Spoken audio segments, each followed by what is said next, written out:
Okay, so good afternoon, class. Good afternoon. So I'm going to continue the discussion of our group, which is the Code of Ethics for Professional Teacher. So we're now in the Article 9 and Article 10.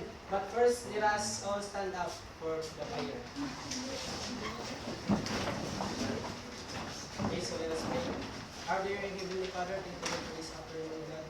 Please provide us knowledge and wisdom for us to answer the questions that we're going to have this day. Lord, please provide us cooperation with each other and help us and guide us so that the learnings that we can get will be imparted in our brain and will be applied in our daily lives. And this all our prayer in Jesus' name. Amen. Okay, so I will group the class into two groups. And we can one. 1, 2. 1. 2.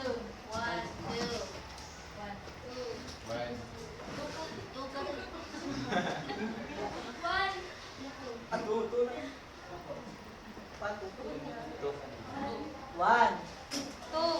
1, 2.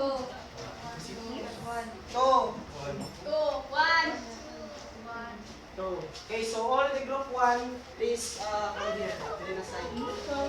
Tapos ang group 2 is dito. Magawag video. Magawag video, di ba?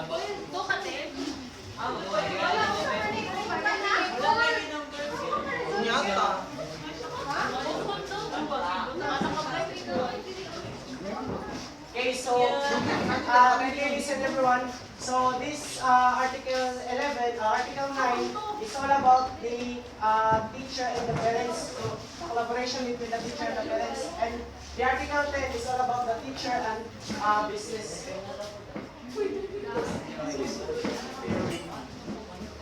So first, let us proceed in the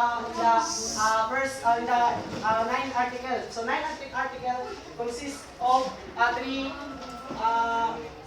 three sections. So each number contains a true or false question, and win the game first for you to get the chance answering these questions contain 20 points each. So pag maka-answer mo ng questions na points ninyo, 20 points. Tapos i-copy nyo sa inyong mga group sa 1-4. Tapos pakibutang natin sa inyong mga name.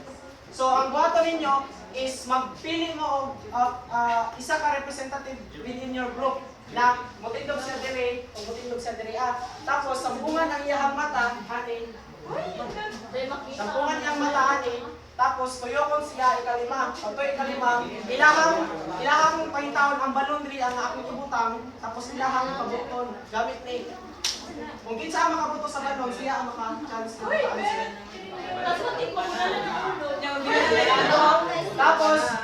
Tapos sa isa ka kuan sa kada group ninyo na ay kanang isa pod ibalibwa sila ang isa siya ang magiging wala to dali nga na okay are you ready class? Yes! Okay, so magpili ng kuan isa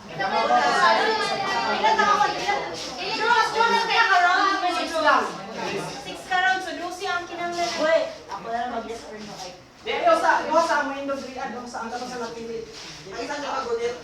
Duha.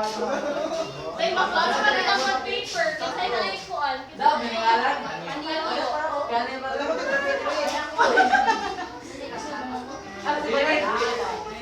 Dili mo baro. Simplest bit. Sige kinsa. Dire ba? Dire. Ang dot. Ako sa. Wait, kinsa ikaw ba ni Johnny? Ikaw guys.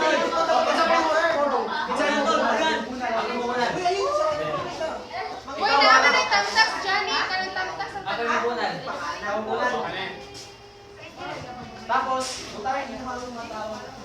Ay, maklaro lagi na siya. Wala, ay taon ganin ninyo no. Pagtapon sa mo, pinakaon lang. Wala ko siya. Uy, kuhaan mo. Bukanin no.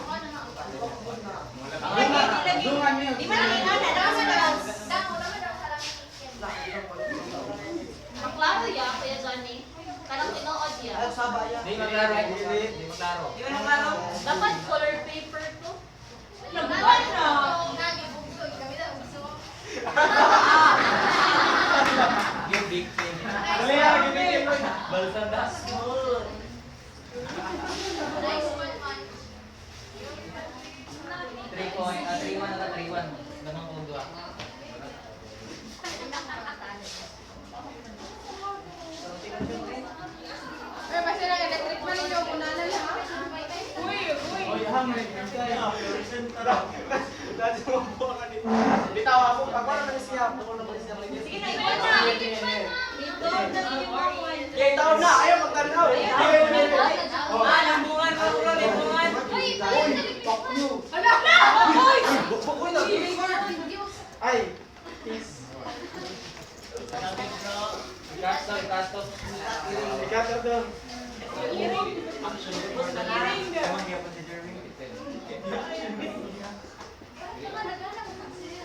Wala pa, wala pa. Among mga kuwan, bro. Hindi po mo tapos. Kasama yun. Kami lang, day, kami lang. Ang ganda Hindi kayo sasaw. Kaning rawan, nilabot ng mga sasaw. Quiet. Wala. Ya, tarungan ko na yun. Dito doon sa laptop. Lambungan lang, lambungan.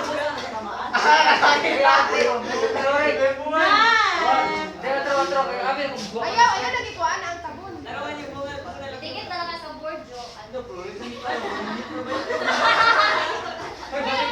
Bunit ko ba yung Basi kami sumuro magpitulan na. Bata ko yung ransam. Ay, mabuna lang. Ay, mamaya mo. Ayaw mo pagkuhan kung dili pa. May pagkikita. Ayaw na.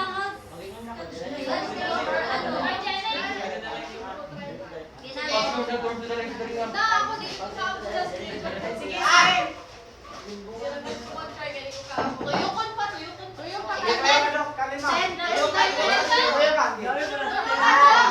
Lima.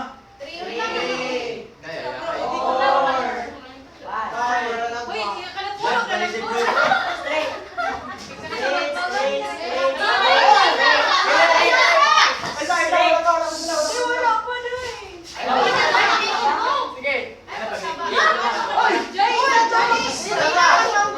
Wala pa na eh. Mamila ka manggi. Uy, si Monkey, Hatag mo instruction.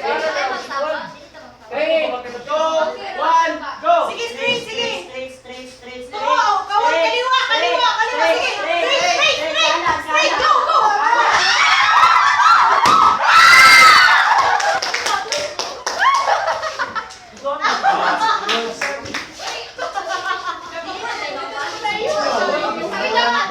Galing sa tuwa.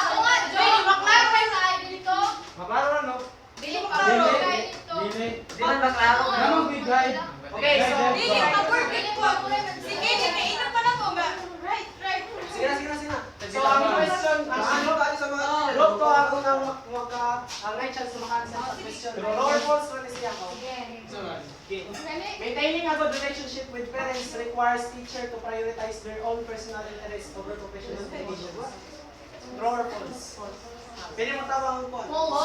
False daw. Why? Support mo. Tabang.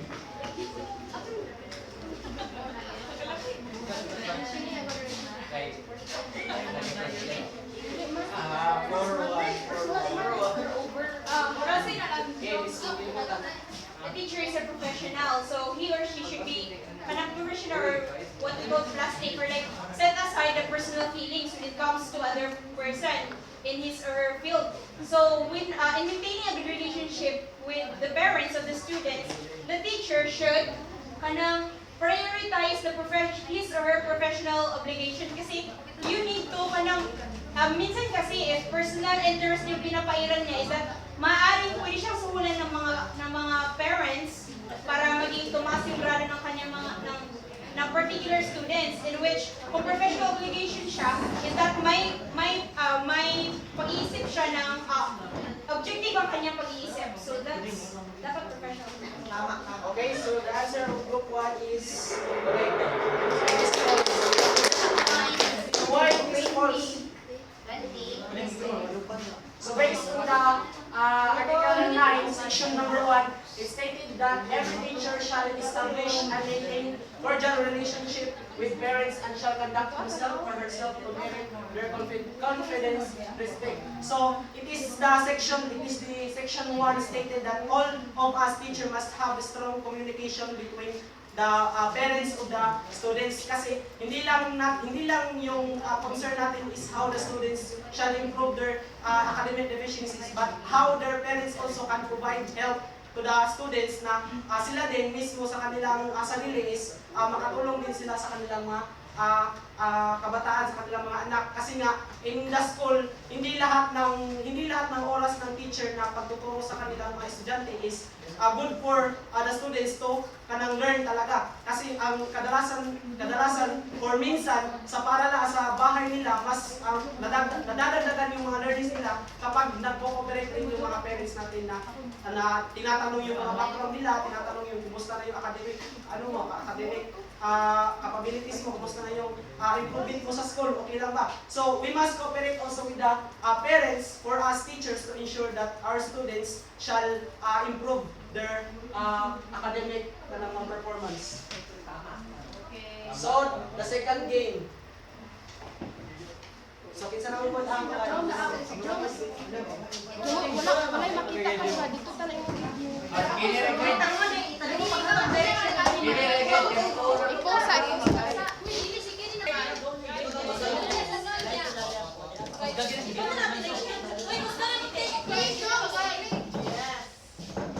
Girl power.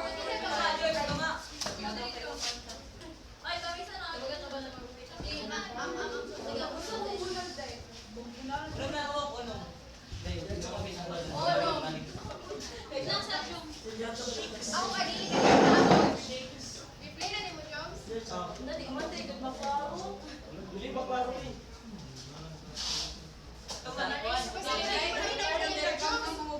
Kasi wala mo na play mo, Joms. Pag di makita ang balon na, dumari mo na rin.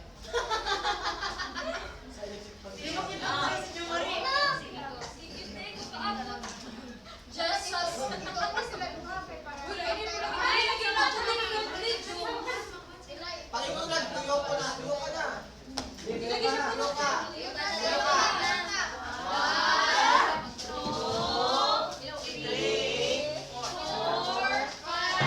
Go.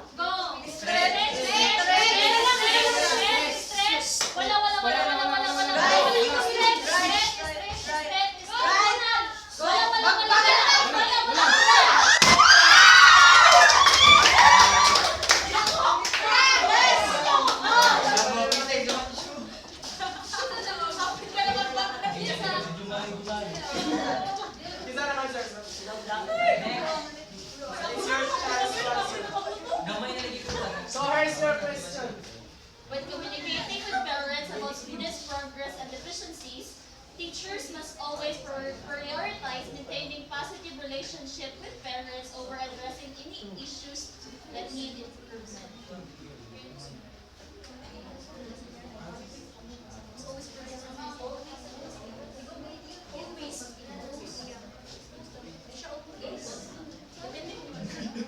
Over-addressing any issue that need improvement. Our answer is false. Okay. Sure na?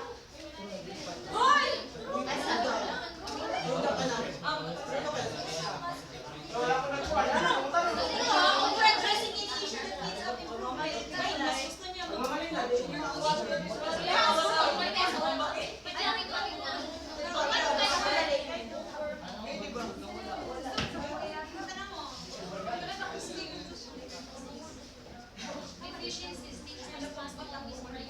Okay, we have decided.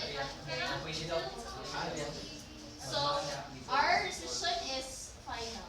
It's false. Irrevocable.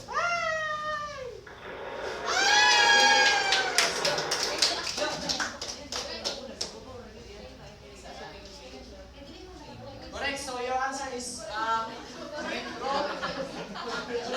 So based on the section 2 of the Article 9, it states that every teacher shall inform parents through proper authorities of the progress and deficiencies of the learners under him or her, exercising utmost candor and tact in pointing out learners' deficiencies and seeking parents' cooperation for the proper guidance and improvement of the learners. So yung question kanina, medyo confusing siya, di ba? Yes. So it is the answer is false kasi as teachers, hindi pwede na i-prioritize natin yung positive relationship natin sa parents, tapos tatalikuran natin yung mga improvement ng estudyante. Such for example, kapag yung parents ng estudyante sobrang close kayo.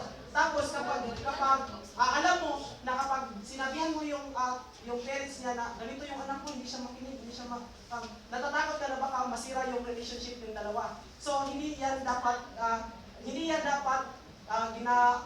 tinotolerate ng mga teacher. Dapat they must prioritize the improvement of the students over the relationship of the parents. Hindi mo dapat tino-consider po yung relationship nyo ng parents kasi yung responsibility mo is nasa estudyante, nasa bata. So you must have the consent of the parents na sasabihan mo sila kung ano talaga yung progress ng bata, kung ano talaga yung mga need i-improve ng isang bata. So that is section number 2. So the last section in Article 9. Gilalo? Ay, pag muna lang ayan. Mataas lang.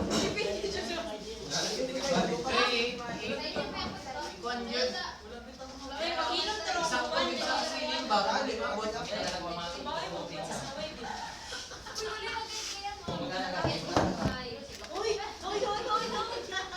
okay, magkano mo yun? Magkano mo yun?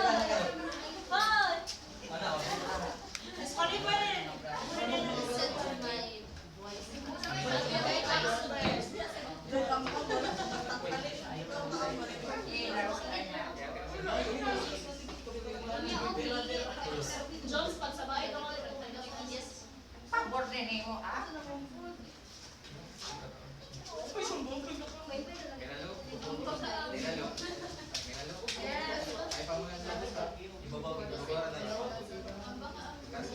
Dasan mangit ni mo. Dasan ba ni Jumari para tayo mo. bakit siya? Kasi may sige na. Okay, so Sige ha. tuyo ka na. Inom lang mo One, 1, 2, 2, 3, 4, 5. lang. Steady sa. 3, 2, 1, go! Straight, ibabaw daan ng quad. Straight na yun. Straight. Bungan! Bungan pa!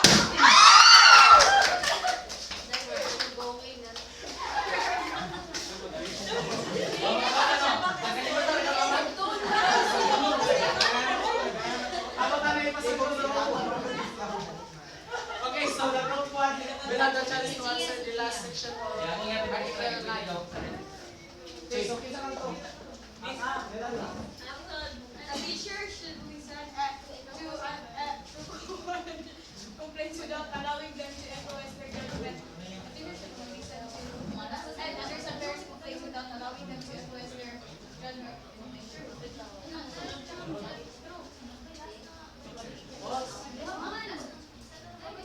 Without allowing them to influence their judgment or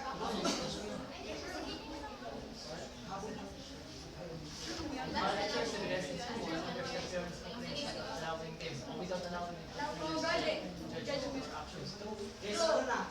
True. Final? Yes. So the answer of group 1 is Correct. Siyempre, sinigit ka.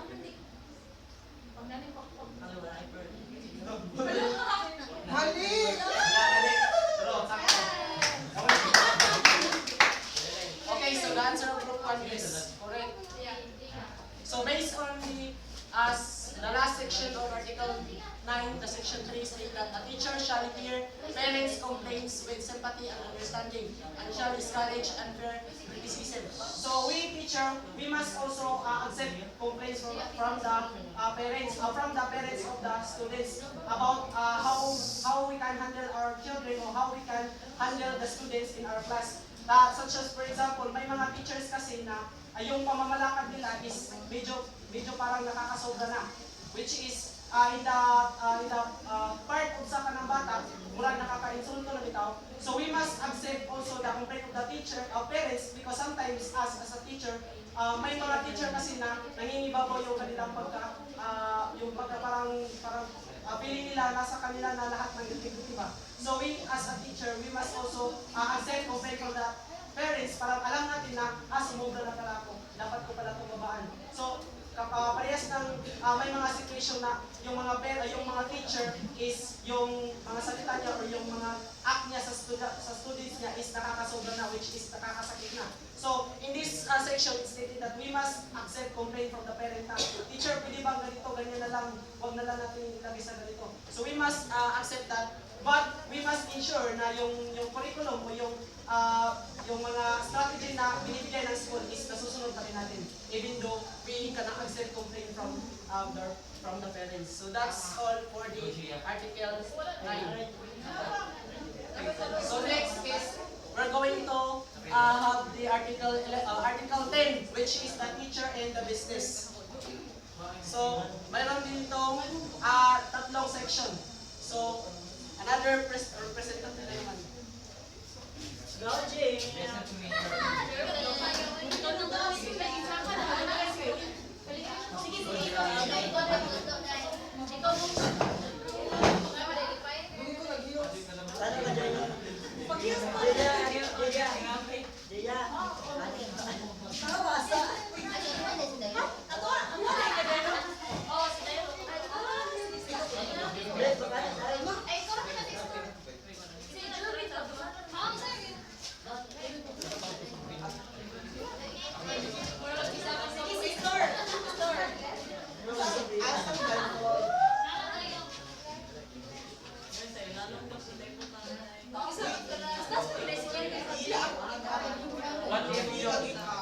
Sa pikas fiction niya mo lang ba? Pikas daw.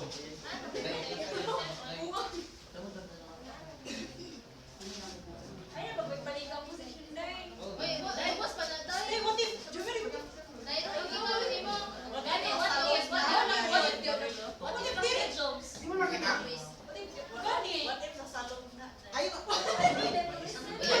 Dahil magkinam niya kung sila ikuan. Person.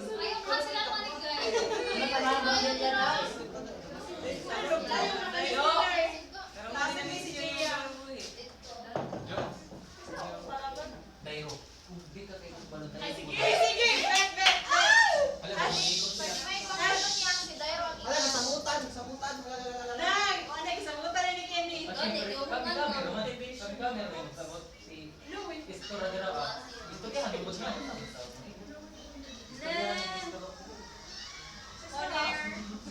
I-move time. Dito sa laptop. Lupang laptop. Nasa laptop yun na. Lupang laptop. Layaran niyo pwede ba? Lupang laptop. Okay, so tuyo ka na. 1 2 3 4 5. Sa basa. Okay, 3 2 1 go.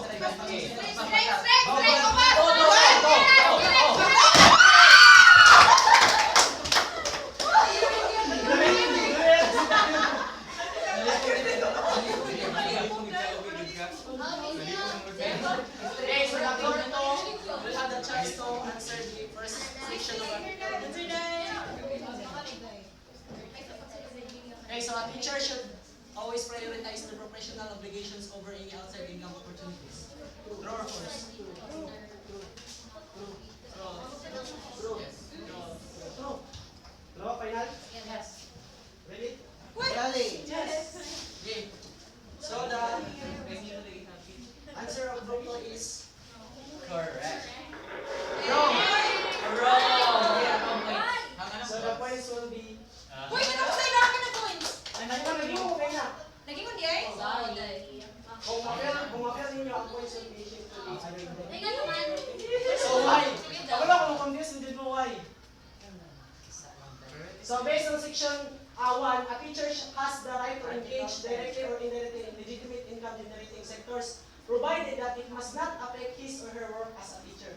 So okay lang na mga teacher is mo focus or mo sideline ng other mga sectors, other income generating sectors, as long as it cannot affect his work or his kanang his profession. Sa kanil mo sa'yo mo na ibalik doon. Dali. Balik na to. Yes. Tara. A teacher should always prioritize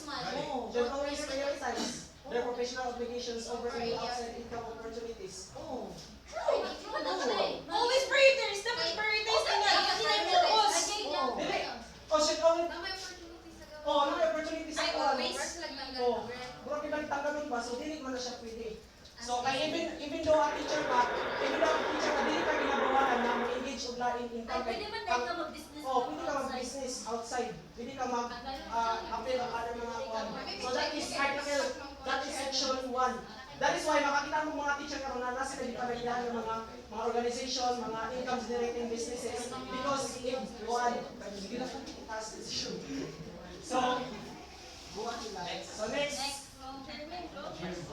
It's a number. Dili na pili magbalik-balik.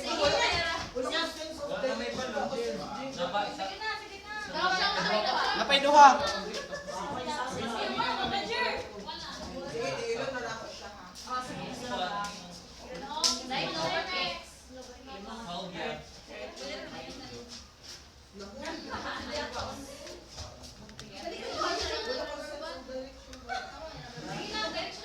Rubber band.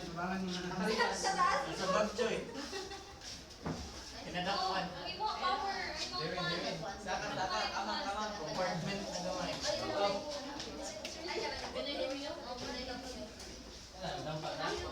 Okay na.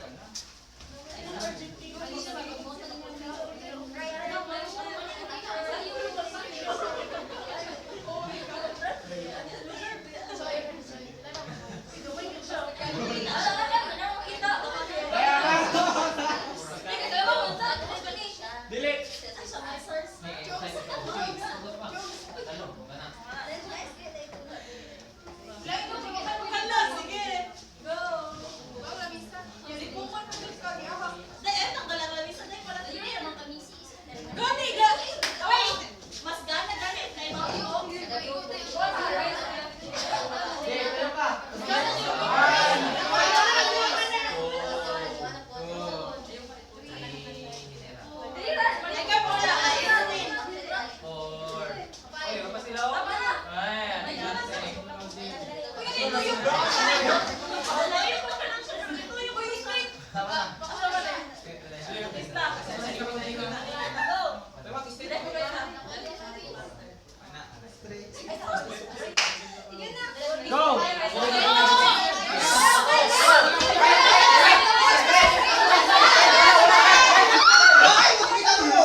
Mas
Section 2 states that a teacher must have a good reputation in terms of its financial matters. Such example of this is like pag yung mga teacher is nagkakaroon sila ng mga loans o yung mga pautang, it is okay for the teacher to have that kind of financial affairs, but it must the teacher must have a good reputation between the organization.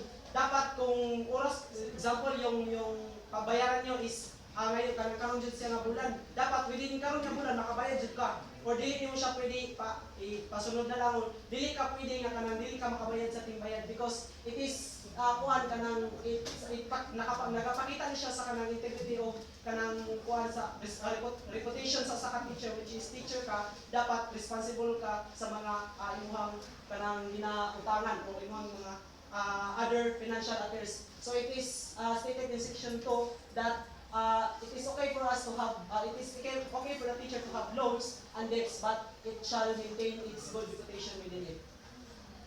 So the last section in Article 10.